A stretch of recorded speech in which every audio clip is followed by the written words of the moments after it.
zərfi, qüsursuzu, ecazkarı. Tarix boyu qazandığın zəfərlərin sənin necə uca zirvələri fəth etdiyini göstəricisidir. Qəlbi kövrək, dili qılınc tək kəskin qalır.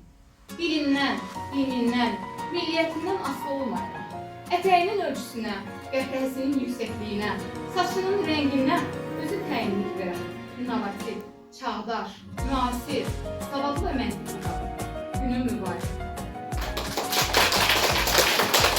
Dünyamızı gözəlləşdirən, ətrafına sevgi, səadət paylayan əziz qadınlar, bizi bizədən yetişdirən anava, qayğımızı çəkən nənəvər, dəhətlərlə qəlbimizə oxşayan bibirə havalar, bizə elm öyrədən müəllimlər, sağlamlığımızı qoruyan həkimlər, bir sözlə kiçikdən böyüyə bütün xanımlar,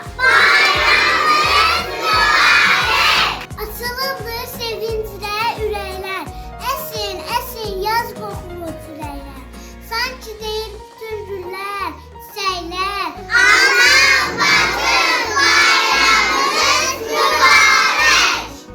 Ən şərəfli adasa, çələngimiz sizsiniz, bu dünyada ən nadir, saf incimiz sizsiniz, həyatımız, ömrümüz, sevincimiz sizsiniz. Analar ay analar, əziz şirin analar. Əki olursa olsun, ana daim anadır. Sənə şöhrət bir yana, analar bir yanadır. Nə dövlətlər yetirən, nə dənələr sağ olsun. Yer üzündə analar daim bəxtiyar. Etraflı anacam, bak səsdən oyanmışsan, əlimdə bir çiçək, qarşımda dayanmışsan, sənin də bir çiçək, sən bayramın mübarək. Bir gün sənin bayramın, hər bir qaldı, sana canım.